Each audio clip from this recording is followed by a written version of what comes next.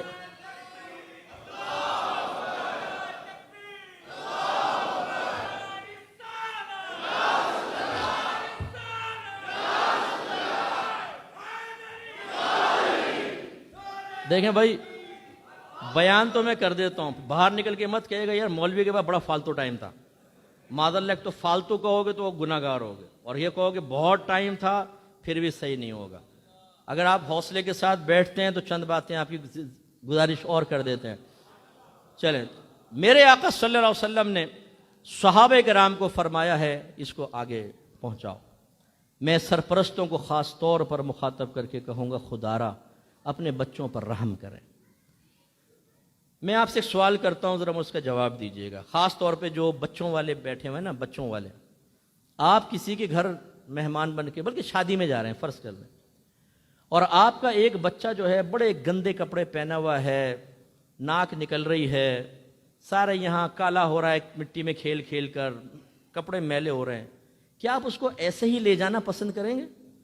بولیں، بولیے. اور اگر لے گئے تو جو میزبان ہوگا اور جو شرکا ہوں گے وہ کیا فیل کریں گے؟ بیڈ فیل کریں گے نا. وہ بچہ گندے ہاتھ جا کے کسی بھی عورت کا دامن پکڑ لے، اس کا وہ کہے ارے خبردار اتنا گندا غلیظ. اور وہ آپ کے بارے میں کیا سوچیں گے ذرا یہ بتائیے، بولیے. خصوصاً ماں کے بارے میں کیا کہیں گے عورتیں؟ بے بڑی گندی عورت، بے سلیقہ ہے. کچھ بھی نہیں آتا. بالکل ایسا ہی ہونا چاہیے. اب میں آپ کو ایک سوچ اور فکر دیتا ہوں. یہ ہے دنیا کا معاملہ. یہاں بچے کو گندا کر کے لے جائیں، آپ بے سلیقہ کہلائیں گے، لوگ آپ پر طنز کریں گے، آپ کو برا کہنا جائز سمجھیں گے، لوگ آپ کے بچے سے دور بھاگیں گے. اسی طرح اگر ہماری اولاد گناہوں کی آلودگی سمیت میدان محشر میں اللہ کی بارگاہ میں پہنچے تو کیا آپ کو تمغے ملیں گے؟ کیا آپ کو برا بھلا نہیں کہا جائے گا؟ کیا آپ کا احتساب نہیں ہوگا؟ کیا وہاں پر جو مومنین ہوں گے آپ کے بچوں سے دور نہیں بھاگیں گے کہ یہ تو معذب ہے، مجرم ہے؟ مجرموں کی صف میں آپ کی اولاد کھڑی ہو، کیا یہ اچھی بات ہے؟ آپ کے نبی نے واضح فرمایا کلکم راعین وکلکم مسئول عن رعیتہ، تم میں سے ہر شخص نگہبان ہے، تم میں سے ہر شخص سے اس کی رعایا کے بارے میں سوال ہوگا. آپ سے کویسچن کیا جائے گا سرپرستوں، خاص طور پہ پہلے مرد. آپ سے آپ کی بیوی کے بارے میں سوال کیا جائے گا، آپ کے بچوں کے بارے میں سوال کیا جائے گا. انہیں کتنا علم سکھایا تھا؟ جب وہ کوئی برائی کر رہے تھے تمہیں غصہ آیا تھا کہ نہیں آیا تھا؟ اس برائی کو ختم کرنے کے لیے تم نے کون سی حکمت والا کام کیا؟ کس طریقے سے برائی کو ختم کیا تھا؟ انہیں نیکی کا حکم کیا تھا کہ نہیں کیا تھا؟ اگر آپ کہیں گے کہ نہیں تو اس میں سزا ملے گی. ایسی خواتین کو یاد رکھیں کہ اپنے بچوں کی دینی تربیت کرنا ان کی بھاری ذمہ داری ہے، جن میں ہم نے آپ کو سمجھایا. سب سے پہلے عقیدہ، اہل سنت کے عقائد اسلام بمع دلائل سکھائیں. ورنہ ہمارے پاس ایسے بھی کیسز آئے ہیں کہ بیوی کلمہ کفر کہہ کے مرتدہ ہو گئی، اسلام سے باہر، جاہل شوہر کو پتہ ہی نہیں، کئی سالوں بعد پتہ چلا کہ نکاح تو بہت پہلے بریک ہو چکا تھا، بیوی کی زبان سے کلمہ کفر نکلا تھا اور حرام زندگی ساتھ گزار رہے تھے. اگر آپ نے اپنی بیوی کو دین نہیں سکھایا، عقائد نہیں سکھائے، عورتیں لڑتی بھی ہیں آپس میں، برا بھلا بھی کہتی ہیں، کرائسس میں مبتلا ہوتی ہیں تو اللہ سے شکوے کرنا شروع کر دیتی ہیں، اور وہ اسلام سے باہر ہو گئی تو ابھی ایسے تو کیسز بہت آتے ہیں. ایک بھائی نے کہا مجھے پتہ چلا جی وہ میری بیوی نے کہا کہ میں شریعت کو نہیں مانتی. شریعت کو نہ ماننے کا مطلب قرآن و حدیث کا انکار. شریعت کیا ہے؟ تھیوری جو اللہ تعالیٰ نے پیش فرمائی قرآن کی شکل میں، جو نبی کریم صلی اللہ علیہ وسلم نے پیش فرمائی حدیث کی شکل میں. قرآن وحی جلی ہے اور حدیث وحی خفی ہے، یعنی دونوں اللہ کے کلام ہوتے ہیں، قرآن بھی حدیث بھی. فرق یہ ہوتا ہے کہ قرآن میں مفہوم بھی اللہ کا اور الفاظ کا انتخاب بھی اللہ کی طرف سے ہوتا ہے، نبی پابند ہوتا ہے اس کو بیان کرنے کا. لیکن حدیث میں مفہوم اللہ کی طرف سے ہوتا ہے، الفاظ کے انتخاب میں نبی کو اجازت ہوتی ہے، وہ کوئی بھی الفاظ میں بیان کر لے. لیکن ہیں دونوں وحی، قرآن اور حدیث. تو خلاصہ کلام یہ ہے کہ ہماری بہنوں کو چاہیے کہ وہ عقیدے سیکھیں، شوہر کی ذمہ داری ہے. اب بعض اوقات کلمہ کفر نکل جاتا ہے اور غائب. اللہ تو ہمیں بھول گیا، اے اللہ تو سب کی سنتا ہے ہماری نہیں سنتا. یہ تیرا کیسا انصاف ہے؟ دائرہ اسلام سے باہر جس نے اپنی بیوی کو نہ سکھایا ہو بیچاری، اور وہ بولنے کی عادی ہو، زبان کی تیز ہو، اس کا تو ایمان بڑا شدید خطرے میں ہے.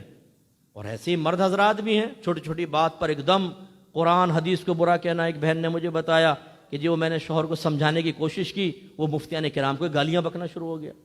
ایک عورت کہنے لگی میں نے سمجھایا تو اللہ کو گالیاں بکنے لگا. یہ باہر کا تھا ایک صاحب، اللہ کو گالیاں بکنا شروع کر دے. بھائی فریڈم آف اسپیچ اگر آپ کو حاصل ہے تو وہ ان چیزوں میں تو نہیں ہے کہ آپ اپنی گفتگو کی آزادی کو اللہ اس کے رسول کی طرف پھیر دیں. تو اتنے لوگ خطرے میں ہیں لیکن کوئی پرواہ نہیں ہے. اس لیے سرپرست جتنے بیٹھے ہیں، اسی طرح بہنوں سے ان کی اولاد کے بارے میں پوچھا جائے گا، سرپرست سے بیوی اور اولاد کے بارے میں کویسچن ہوگا. اگر وہاں صحیح جواب نہیں دیا تو بہت سخت گرفت ہوگی. اس لیے ذرا ہوش میں آئیں اور سمجھیں آپ کو ڈیلیور کرنا ہے، خود بھی سیکھنا ہے اور دوسروں تک پہنچانا ہے. دوسرے ایک بھاری ذمہ داری ہوتی ہے، میں عوامی اعتبار سے عرض کر رہا ہوں، دوست کو سمجھانا. میرے آقا صلی اللہ علیہ وسلم آپ کو یہ سمجھا رہے ہیں، فرمایا تمہارا کھانا صرف پرہیزگار کھائے اور تم صرف مومن کو اپنا دوست بناؤ. تو پرہیزگار کو کھانا کھلائیں. حکمت اس میں یہ ہے کہ نیک آدمی کو کھانا کھلائیں گے، جو توانائی آئے گی اس کو اللہ کی رضا کی خاطر خرچ کرے گا. آپ فاسق، فاجر، بے نمازی، گالی بکنے والے، لڑکیوں کے پیچھے بھاگنے والے، نشے کرنے والے اور گندے کام کرنے والے کو کھلائیں گے، جو توانائی اور طاقت آئے گی اللہ کی نافرمانی میں خرچ کرے گا. اس لیے سرکار نے ایسا فرمایا. دوسرا فرمایا مومن کو دوست بناؤ. یہاں مومن سے مراد متقی مومن ہے, نیک مومن کو دوست بناؤ. کیونکہ سیدہ عائشہ صدیقہ رضی اللہ تعالیٰ نے کہتی ہیں کہ سرکار مومنین میں سے متقین کو محبوب رکھتے تھے. تو متقی کو, پرہیزگار کو دوست بناؤ. فائدہ کیا ہوگا؟ جب ہم ایسے کو دوست بناتے ہیں, ہم کوئی غلطی کر رہے ہیں وہ سمجھائے گا, وہ ہمیں نماز کی تلقین کرے گا, وہ روزے کی تلقین کرے گا. ہم کوئی گناہ کرنے لگیں گے تو وہ ہمیں روکے گا, نہیں باز آئیں گے وہ ہمیں چھوڑ کے چلا جائے گا, تو ہمیں احساس ہوگا یار ہم نے غلط کیا. لیکن ہم اس پر عامل نہیں ہوتے ہیں. ہمارے دوست وہ ہوتے ہیں جن کے بارے میں مجھے یقین ہے کہ اگر میں نے اس کے ساتھ گناہ میں تعاون نہیں کیا تو یہ مجھے چھوڑ کر چلا جائے گا. لہذا لڑکیاں چھیڑنے میں, لڑکیوں کو جال میں پھنسانے میں, لڑکیوں کو بلیک میل کرنے میں, حرام کمانے میں, مختلف قسم کے نشوں میں, مختلف قسم کی غلط جگہوں پر جانے میں ہم ایک دوسرے سے تعاون کرتے ہیں اور اس کو دوستی کی, مضبوط دوستی کی دلیل سمجھتے ہیں. دیکھ بھائی میں نے ہر موقع پہ تیرا ساتھ دیا ہے نا. دوسرا کہتا ہے نہیں بالکل ساتھ دیا. دیکھ تو نے وہ فلاں کام کیا, اس میں ساتھ دیا. مانتا ہے نہیں مانتا اپنے بھائی کو پکا دوست, کہتے یار تو جگری یار ہے یار. تو بس اس کی زبان سے جگری یار کا ایک لقب ملا, ایک گویا کہ بہت بڑا انعام ملا, وہ چوڑے ہو گئے. اور بتا کیا کرنا ہے, کتنی اللہ کی نافرمانی کرنی ہے, کتنا رسول کے خلاف چلنا ہے, کتنا اللہ کے دین کا مذاق اڑانا ہے, بتا تیرے ساتھ میں تعاون کے لیے تیار ہوں. انعام ملے گا ہمیں آخرت میں, سخت سزا ملے گی.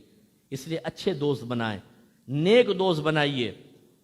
اور میں اکثر یہ کہتا ہوں کم از کم اپنے موبائل میں 1-2 نمبر نیک لوگوں کے بھی ڈال لیں, خصوصاً کوئی عالم اور مفتی صاحب کا بھی ڈال لیں. کوئی مسئلہ پوچھنا ہو کم از کم پوچھ تو لیں گے آپ. ہمیں بعض اوقات جب کوئی مسئلہ درپیش ہوتا ہے, ایک تو ہمارے یہیں دماغ میں مفتی صاحب بیٹھے ہوئے ہیں, ریڈی میڈ مفتی, یہ خود ہی خود پیدا ہو گیا تھا ہمارے ساتھ. حالانکہ نبی کریم نے تو یہ ارشاد فرمایا کہ جب کوئی بچہ پیدا ہوتا ہے اللہ تعالیٰ اس کے ساتھ ایک فرشتہ اور ایک شیطان پیدا کرتا ہے. فرشتہ ساری زندگی نیکی کی دعوت دیتا ہے اور شیطان برائی کی دعوت دیتا ہے. صحابہ نے پوچھا رسول اللہ کیا آپ کے ساتھ بھی یعنی وہ شیطان پیدا ہوا؟ سرکار نے فرمایا میرے ساتھ بھی ایسا تھا, لیکن میری صحبت میں رہ کر وہ مسلمان ہو گیا ہے اور اب وہ صرف مجھے اچھا ہی مشورہ دیتا ہے. تو یہ تو سرکار نے فرمایا. یہ نہیں فرمایا کہ تیسرا تمہارے ساتھ ایک مفتی بھی پیدا ہوتا ہے جو تمہارے اندر ہوتا ہے, خود بخود اس سے فتوے لے لو. ہم پوچھتے ہی نہیں ہیں کسی سے. ہمارے بہت سارے بچے ایسے بیٹھے ہوں گے جن کو فتوے کا مطلب نہیں پتا ہوگا, مفتی کا مطلب نہیں پتا ہوگا. آپ ان سے علماء کے نام پوچھیں, انہیں یہ نہیں پتا ہوگا اس وقت کون سا عالم مسائل بتانے کی صلاحیت رکھتا ہے. کتنے خطرے میں ہے وہ نوجوان, آپ بتائیں, جس کو یہ معرفت ہی نہیں ہے. اچھا دارالعلوم کا نام لے, بولتے دارالعلوم یہ کیا ہوتا ہے؟ بیٹا دارالفتہ میں چلے, بولتے دارالفتہ کیا ہوتا ہے؟ یعنی اتنے اجنبی ورڈز ہیں یہ بعض نوجوانوں کے لیے کہ وہ کہتے ہیں تو بڑے عجیب و غریب آپ باتیں کر رہے ہیں. یہ ہے اجنبیت. ایسا نوجوان جو اتنا دور ہے دین سے, بتائیے بیچارہ آخرت کیسے بہتر بنائے گا؟ تو خدا را ذرا نیک لوگوں کے قریب آئیں. کچھ مفتیان کرام کے نمبر آپ کے پاس اور ہماری بہنوں کے پاس بھی ہونے چاہیے. جب بھی آپ کوئی ڈاؤٹ فل چیز محسوس کریں تو فوراً ان سے رابطہ کریں. جیسے اب طلاق کے مسائل ہیں, بعض اوقات لڑائی ہوتی ہے, لڑائی میں نہ شوہر توجہ رکھتا ہے نہ بیوی رکھتی ہے, وہ بھی دبا کے بول رہی ہوتی ہے, جواب میں شوہر بھی بول رہا ہوتا ہے, اور بسا اوقات ایسے الفاظ زبان سے نکل جاتے ہیں کہ طلاق ہو جاتی ہے. کیونکہ ہماری بہنیں سوچتی ہیں کہ میں دھمکی دیتی ہوں, ذرا وار کرتی ہوں, طلاق کا مطالبہ کرتی ہوں تو ڈر جائے گا, نہیں دے گا. کیونکہ جب لڑ رہے ہوتے ہیں نا دونوں, تو شیطان دونوں کو ترکیبیں بتا رہا ہوتا ہے. تیزی سے آپ دیکھیں, جب آپ کی فائٹ ہوگی نا کسی سے, تیزی سے آپ کے ذہن میں فیڈنگ ہو رہی ہوگی.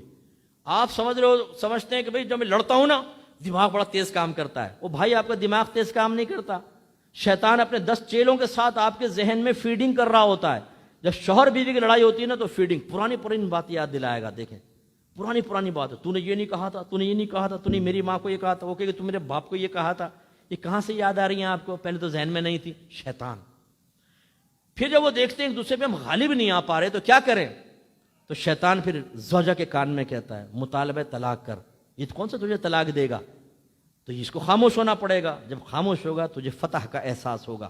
تو ہماری بعض بہنیں کہتی ہیں اچھا اگر میں اتنی بری ہوں چھوڑ دو مجھے, طلاق دے دو مجھے.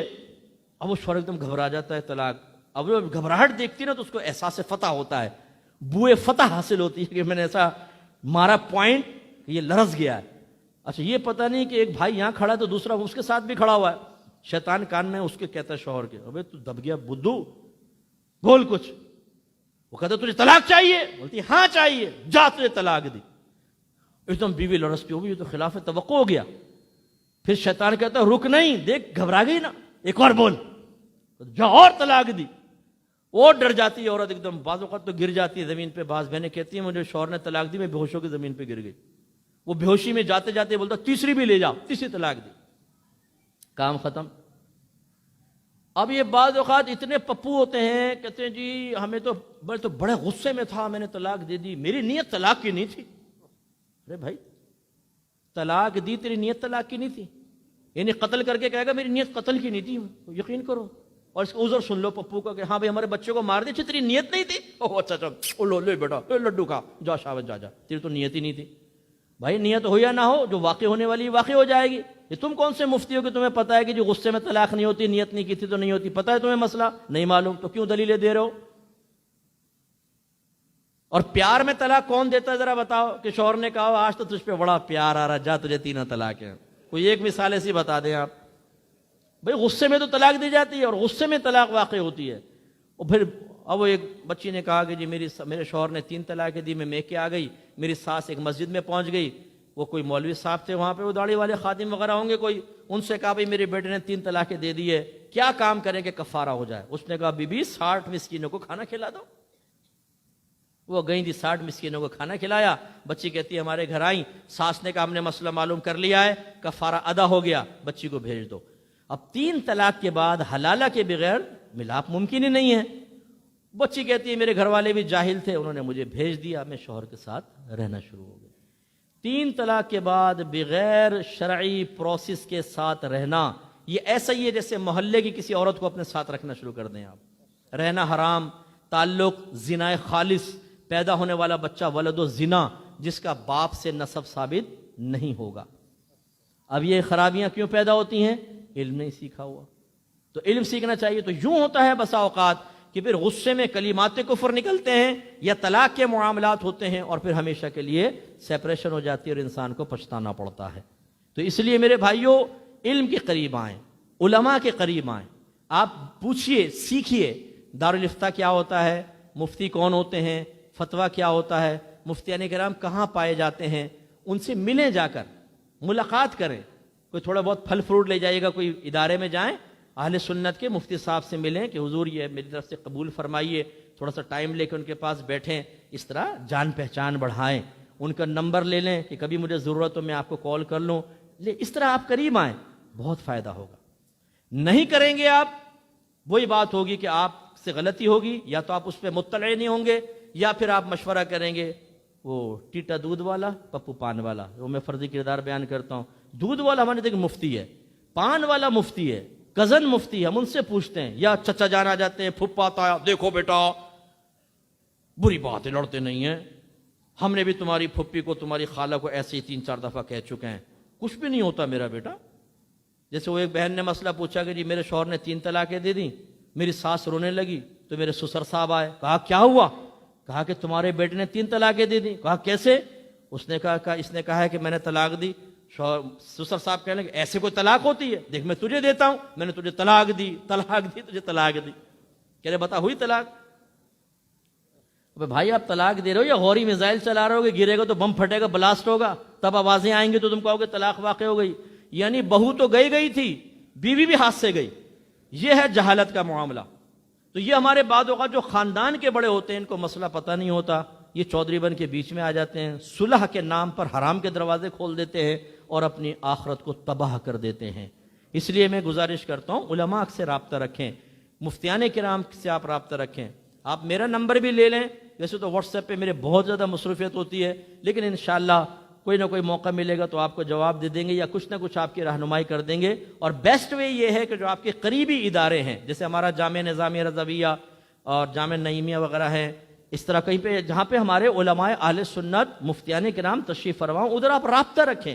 نوجوانوں سے میں گزارش کرتا ہوں ان چیزوں کو اپنے لیے اجنبی نہ بنائیں، ان کو غیر مانوس نہ رکھیں کہ آپ اسکول میں جائیں، کالج میں جائیں، یونیورسٹی میں جائیں تو اپنائیت کا سا احساس ہو، لیکن آپ ایک دارالعلوم میں داخل ہوں تو ماحول اجنبی سا لگے، آپ دارالافتاء کے اندر جائیں تو اور اجنبیت محسوس ہو، ایک عالم سے گفتگو کریں تو آپ کو بڑا عجیب سا محسوس ہو۔ یہ ہماری شہری عوام جب دین سے دور ہو گئی ہے تو پھر یہ چیزیں اجنبی ہوئی ہیں۔ الحمدللہ ہم نے اکیڈمی میں کوشش کی ہے کہ اس کو فرق کو ہم ختم کریں۔ میں ایک سنڈے کورس کروا رہا ہوں، 8 سال کا کورس ہے، عالم کورس، 8 سال، اونلی سنڈے، 2 to 5 3 گھنٹے کی کلاس ہوتی ہے۔ اس میں دینی طالب علم کوئی نہیں آ سکتا، only engineer, doctor, professor, bankers, job کرنے والے، ہاؤس وائفز، بس یہ آتے ہیں، اور ایک ہیوج کوانٹٹی میں لوگ آ رہے ہیں، اور ماشاءاللہ یہ سال چوتھا ہے، اب 5واں سال شروع ہوگا، 4 سال سے لگاتار آ رہے ہیں، علم سیکھ رہے ہیں اتوار کو۔ اس طرح ہماری اکیڈمی میں تقریباً 90% میں کہتا ہوں سٹی کا بچہ ہے، ویل ایجوکیٹڈ، پڑھے لکھے۔ تو ہم نے کوشش کی ہے کہ ہم ایک ایسا ماحول کریٹ کریں کہ جس ماحول کی برکت سے بچے دین کی طرف آئیں، جس میں ہم نے پہلا قدم یہ اٹھایا کہ ہم کسی کو منع نہیں کرتے ہیں، لڑکوں کو، لڑکیاں تو برقعے میں آئیں گی اور نقاب کے ساتھ آئیں گی، یہ پابندی شروع سے ہی ہے، اس میں ہم نے کوئی رعایت نہیں دی، لیکن لڑکوں کے لیے بڑی ہم نے رعایت رکھی، آپ کی داڑھی نہیں ہے، آپ ٹوپی نہیں پہنتے، آپ پینٹ شرٹ پہنتے ہیں، آپ آئے عالم بنیں، آ جائیں۔ بچے آتے ہیں، بیٹھتے ہیں، ہم انہیں ویسے ہی پیار دیتے ہیں، محبت دیتے ہیں، پھر جب وہ سیکھتے جاتے ہیں، پہلا درجہ، دوسرا، تیسرا، سرکار کا پیغام سنتے ہیں، اللہ کا پیغام سنتے ہیں، بغیر کسی سختی کے الحمدللہ داڑھی بھی آ جاتی ہے، سوٹ بھی چینج ہو جاتا ہے، اور اسی رنگ میں رنگ جاتے ہیں۔ اب ہمارے دارالعلوموں کے ماحول ایسے ہیں کہ بعض اوقات اگر ایک سٹی کا بچہ، ایک کالج کا بچہ آ کے بیٹھنا بھی چاہتا ہے تو وہ ہمارے بچے، اللہ تعالیٰ رحم فرمائے، بعض اوقات میں نے بھی بعض اداروں میں پڑھا ہے، وہ ایسے ایسے لڑکے تھے، ناک صاف کی، وہ کسی کے دامن سے پہنچ دی، وہ اپنا دامن دیکھ رہا ہے، کیا کر رہا ہے بھائی، یہاں تھوک رہے ہیں، وہاں تھوک رہے ہیں، یہ کر رہے ہیں، وہ کر رہے ہیں۔ اب یہ ان کا پرسنل، خیر ان کی خرابیاں کو ٹیچرز تو نہیں کہتے، یہ ایسا ماحول تو بنانے کو نہیں کہتے، لیکن یہ چیزیں پھر ٹیچرز بھی بعض اوقات جو ہے وہ شہری بچوں کی نفسیات کے مطابق ان کو کنٹرول نہیں کرتے ہیں، ہر ایک کو اوئے، ابے، تبے، الو، فلاں فلاں، والد صاحب کو گالی جو ہے نا وہ میں دینا نہیں چاہتا ہوں، تو وہ شہری بچے کو بھی ویسے ٹریٹ کرتے ہیں۔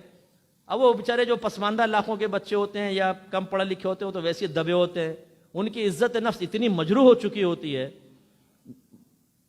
میرے استاد محترم مولانا خادم حسین صاحب جو ہے نا، ایک دفعہ پڑھا رہے تھے تو وہ ایک بات کہنے لگے کہ یہاں پہ بچہ بعض اوقات، یعنی ایک ایسی بات کر رہے تھے، جنرل بات کر رہے تھے، وہ جامعہ نظامیہ کی جنرل بات کر رہے تھے کہ بعض اوقات بچے کو اتنا ذلیل کر دیا جاتا ہے کہ وہ ذلت پسند ہو جاتا ہے کہ پہلے مجھے ذلیل کرو تو میں پڑھوں گا ورنہ نہیں پڑھوں گا، اس کو برا بھلا کہو، مارو پیٹو تو پڑھے گا، یوں بعض اوقات ایسا ماحول ہو جاتا ہے، یہ نہیں ہونا چاہیے۔ لیکن بہرحال تو آپ تھوڑا سا قریب آئیں، اور کاش ہمارے اداروں کے اندر ایک خوبصورت ماحول کریٹ ہو اور شہری بچوں کو بھی قبول کیا جائے اور اچھے انداز سے ان کو پڑھایا جائے، بہت فائدہ ہوگا۔ اور اگر آپ جیسے ابھی اتنی بڑی مسجد ہے ماشاءاللہ، یہاں مجھے نہیں پتہ ادارہ ہے کوئی یہاں پہ قائم ہے، یہاں اگر ادارہ ہے تو بہت اچھی بات ہے۔ ہم نے اپنی اکیڈمی کا نام رکھا الفرقان اسکالرز اکیڈمی۔ اچھا، کوئی ویسے مذہبی نام بظاہر ویسا نہیں رکھا نا، اس میں کیا ہے وہ لوگ سمجھتے ہیں کہ بھئی شاید کوئی ایسا ادارہ ہے، بس کوئی زیادہ ایکسٹریمسٹ لوگ نہیں ہیں، وہ آتے ہیں، لوگ پڑھتے ہیں، نام سے بھی بڑا افیکٹ پڑتا ہے۔ اور الحمدللہ ہمارے پہلے سال میں ہی تمام عقائد اسلام، عقائد اہل سنت اور معمولات اہل سنت، یہ سب پہلے سال میں سکھائے جاتے ہیں، ود ریفرنسز، نوٹس دیے جاتے ہیں باقاعدہ۔ بچہ ماشاءاللہ بہت اچھا شروع سے عقیدہ سیکھتا ہے، پھر آگے بڑھتا ہے۔ تو یہ اس طریقے کے ادارے قائم ہونا بہت ضروری ہے کہ شہری بچے قریب آئیں۔ لیکن میں اپنے شہری بچوں سے گزارش کرتا ہوں کہ خدا را آپ یونیورسٹی، کالج، اسکولز بھی جائیں، لیکن اپنا تعلق مذہب اسلام سے قائم رکھیں۔ ایسی میں بچیوں سے گزارش کرتا ہوں، بچیوں کے لیے بھی ہے آپ کے یہاں؟ اچھا،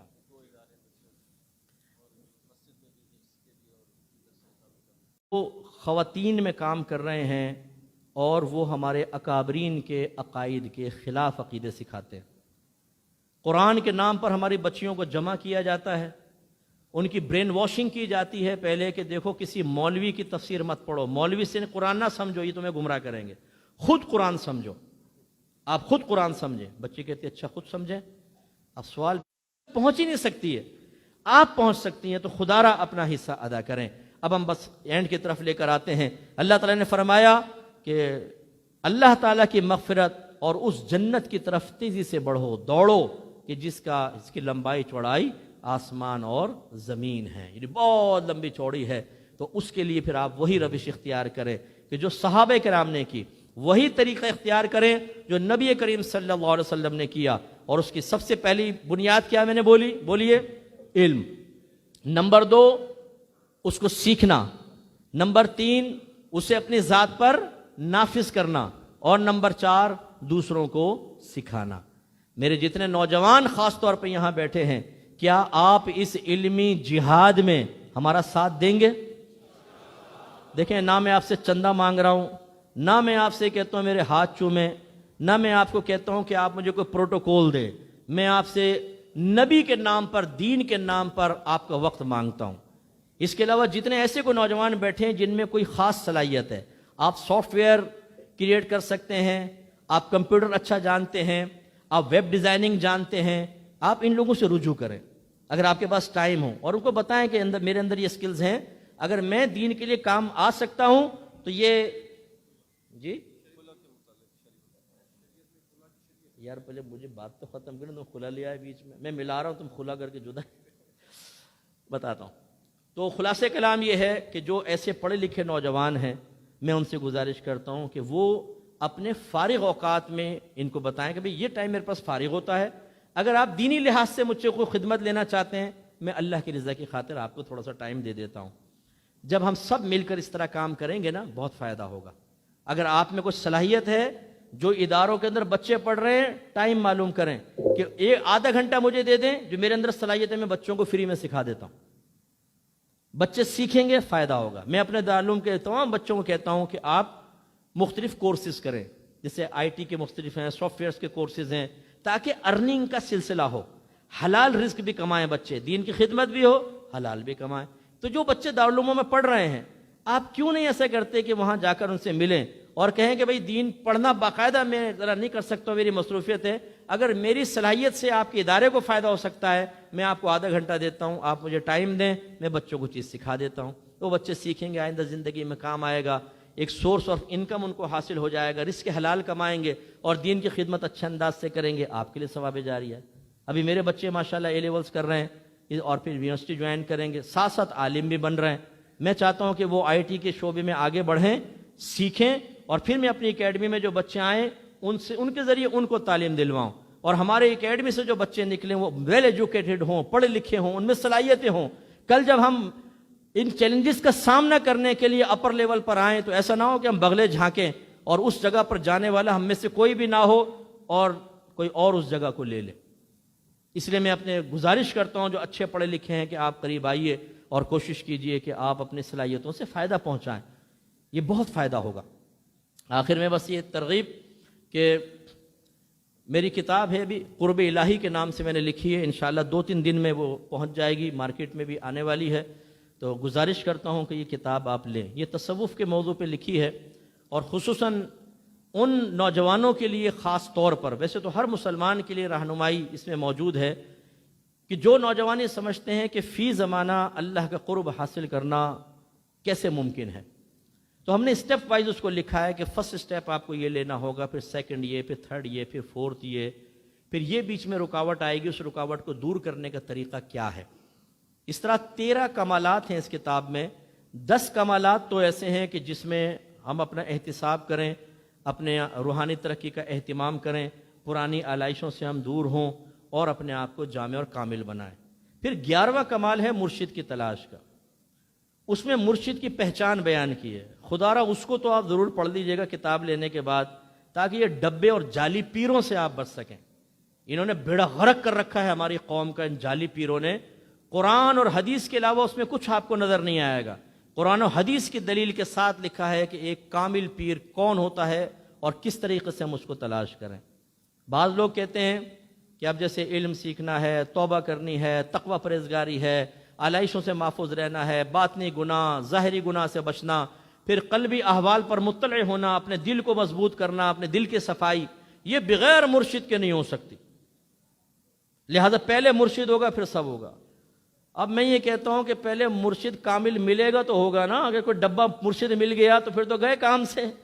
اس لیے ہم نے کتاب میں یہی سمجھایا کہ پہلے اپنے آپ کو اس سٹیج تک لے آئیں کہ کسی پیر کی صحبت میں رہ کر آپ فیصلہ کر سکیں کہ ہاں یہ کامل ہے کہ نہیں ہے۔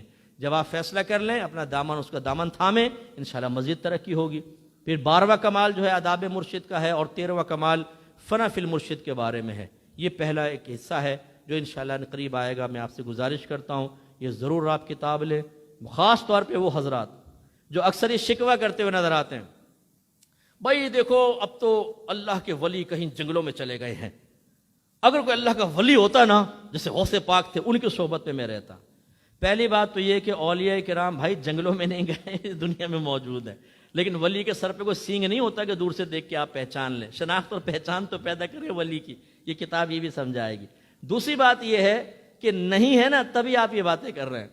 جس دن کوئی مل گیا اس دن بولیں گے اچھا بابا آپ ذرا کریں ریاضت، بس میدان معاشر میں بھولنا نہیں فقیر کو، وہ فقیر غائب۔ ہم یہ تو کرتے ہیں، ہمارے گھر میں کوئی پیر صاحب آ جائیں، کوئی اور ولی آ جائیں، ہم یہ نہیں کہتے کہ جی دعا کرے میں نمازی بن جاؤں، پرہیزگار ہو جاؤں، متقی، نہیں، وہ امی نے لسٹ بنائی ہوتی ہے، بیٹا جلدی سے بتائیے بہن کی شادی نہیں ہو رہی، بیٹے کو نوکری نہیں مل رہی، ابا جان کی داڑھ میں درد ہے، دس جان کی گردن میں درد ہے، ابا جان گر گئے تو ان کی ٹانگ میں مونچھ آ گئی ہے اس کے علاج، اور دکان کرائے پہ نہیں چڑھ رہی ہے، سارے مسئلے لکھ کر ہوتے ہیں۔ ارے بھائی چلو کہ دعا کروائیں، ان سے آخرت کا فائدہ تو حاصل کریں۔ تو یہ کتاب جو ہے جو یہ کہتا ہے اگر آپ میں سے کوئی ایسا ہے یار کاش کوئی اللہ کے ولی مل جائیں تو میں دامن تھام کے اللہ کا قرب حاصل کر لوں، یہ کتاب پڑھ لیجئے گا، انشاءاللہ عز و جل آپ کو بہت فائدہ ہوگا۔ اور مجھے اللہ کی رحمت سے امید ہے تصوف کی آپ نے بہت ساری کتابیں پڑھی ہوں گی، وہ سب کتابیں میری کتابوں سے افضل ہیں، اور لکھنے والے جو ہیں وہ سب ہم سے افضل ہیں، لیکن موجودہ دور کے تقاضے کے اعتبار سے ہماری کتاب جو ہے بہت ہی مؤثر ہے۔ قرب الہی کتاب کا نام ہے، قرب الہی، قرب الہی، ٹھیک ہے؟ تو یہ ضرور آپ لیجئے گا، مارکیٹ میں آنے والی ہے، تو یہ پیسہ کمانے کے لیے نہیں، اللہ کا بڑا کرم ہے کہ یہ ہم چاہتے ہیں کہ معاشرے کی اصلاح ہو۔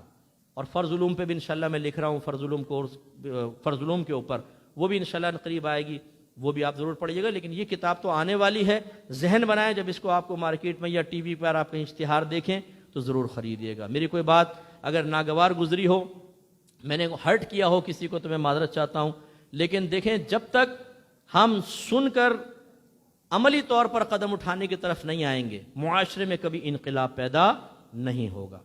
صحابہ کرام نے سن کر، ایک کان سے سن کر دوسرے کان سے نہیں نکالا ہے، سنا ہے، دل میں محفوظ رکھا ہے اور عمل کیا ہے۔ میں آپ کے بارے میں ایسے ہی توقع رکھتا ہوں کہ جو آپ کو سمجھایا آپ فرسٹ اسٹیپ اٹھائیں۔ اللہ نے آپ کے اطراف میں ماشاءاللہ علماء کو رکھا ہے، یہ ادارے کھول کر بیٹھے ہوئے ہیں کہ آئیے اور علم سیکھیں، آپ قریب آئیے۔ آپ اگر سٹی کے بچے ہیں، آپ نے کبھی یہ دینی مذہبی ماحول صحیح طریقے سے دیکھا نہیں، اجنبی محسوس ہو، اس اجنبیت کو ختم کریں نا، آپ قریب آئیے، صحبت میں بیٹھیے، ختم ہو جائے گی اجنبیت انشاءاللہ۔ علم سیکھیں، پھر اپنے ذات پر نافذ کریں، اور انشاءاللہ پھر تبلیغ دین کریں، انشاءاللہ بہت کام ہوگا۔ ایک آخری بات کر دوں، بعد ہمارے بھائی کہتے ہیں، چلیں آپ اجازت دینا دے کر دیتا ہوں، ہمارے بھائی کہتے ہیں مفتی صاحب آپ کیا کر رہے ہیں؟ بھائی کیا کر رہا؟ کہتے ہیں دیکھیں فلاں کیا ہو رہا ہے، فلاں کیا ہو رہا ہے، فلاں کیا ہو رہا ہے، یہ علماء کیا کر رہے ہیں؟ ایسے بڑے درد والے مجھے ملتے ہیں۔ میں کہتا ہوں بیٹا سارے علماء چنے بیچ رہے ہیں، یہ جھک مار رہے ہیں، انہیں کوئی احساس ذمہ داری نہیں ہے، یہ وقت ضائع کر رہے ہیں۔ آپ ہیں درد والے، آپ ایسے کرو عالم بنو، مفتی بنو، اور جو کام یہ نہیں کر رہے نا وہ تم کر کے دکھاؤ، اور شرمندہ کر دو ہمیں کہ دیکھو ایسے ہوتی ہے دین کی خدمت، تمہیں اللہ نے علم دیا تم نے کچھ نہیں کیا، فقیر نے سب کچھ کیا ہے۔ اور اگر پڑھنا ہے یہاں علماء، اگر میرے پاس پڑھنا ہے میرے پاس آئے، فری میں پڑھاؤں گا آپ کو، عالم بھی بناؤں گا، مفتی بناؤں گا۔ پھر جو ہم نہیں کر پا رہے نا آپ کر کے دکھائیں۔ اب باتوں کا دور ختم کر دیں، بس یہ باتوں کے غازی نہ بنے، عمل کے غازی بنے۔ ہم ہر طریقے سے آپ کو ہر چیز پرووائڈ کرنے کے لیے تیار ہیں۔ میں اسی لیے پہلے کہتا ہوں، سب سے پہلے میں پرائورٹی دیتا ہوں آپ کے علاقے کے علماء، ان کی صحبت میں آئیے، ان سے فیض حاصل کیجئے۔ اگر آپ کی کوئی مجبوریاں ہیں آن لائن ہم سے پڑھ لیجئے، ہم آپ کو ٹیچر کا انتظام کر دیتے ہیں، آن لائن پڑھیں۔ میں بچوں سے خاص طور پہ کہتا ہوں اگر آپ کو کوئی بہت زیادہ مصروفیت ہے، ادارہ جوائن نہیں کر سکتے، آن لائن پڑھ لیں، لیکن اب باتیں نہ کریں، اب عمل کی باری ہے۔ بہت باتیں ہو گئیں، ان باتوں نے اہل سنت کو یہاں تک پہنچایا ہے۔ آج آپ سیاست میں کتنے پیچھے ہیں آپ یہ دیکھیں، آپ اداروں کے معاملے میں بہت پیچھے ہیں، تعلیمی معاملات میں ہم بہت پیچھے ہیں، گورنمنٹ جابز کے لحاظ سے ہم بہت پیچھے ہیں۔ میں جانتا ہوں کہ کون کون سے شعبے ہیں جس میں ہمارا نام و نشان نہیں ہے۔ خدا را اب یہ چیلنج کا دور ہے، اب باتیں ختم کریں اور عمل کی طرف آئیں، خصوصاً پڑھا لکھا طبقہ جو ہے وہ آگے آئے اور اپنا کردار ادا کرے۔ اور اگر آپ نہیں کرتے ہیں تو پھر آپ باتوں کے غازی ہیں، نہ آپ کو دین سے دلچسپی ہے، نہ آپ کو اللہ سے کوئی لگاؤ ہے، نہ رسول سے دلچسپی ہے، اگر ہے تو اپنی ذات سے ہے۔ مجھے کھانے کو ملے، مجھے پینے کو ملے، میری نوکری اچھی ہو، میرے بچے اچھے اسکول میں پڑھیں، میری بیوی خوبصورت نظر آئے اور پھر میں مر جاؤں، بس یہ ہے۔ اپنی ذاتیات سے باہر نکلیں۔ ذاتیات سے باہر نکلنے سے آپ کی ذات کا یہ گھر کا نقصان نہیں ہوگا، لیکن دونوں جگہ کی برکت پائیں گے، گھر میں بھی برکت اور دین کی بھی برکات آپ کو حاصل ہوں گی۔ اللہ تعالیٰ سے دعا ہے کہ رب کریم ہم سب کو عمل کی توفیق عطا فرمائے، آمین۔ وآخر دعوانا ان الحمد للہ رب العالمین۔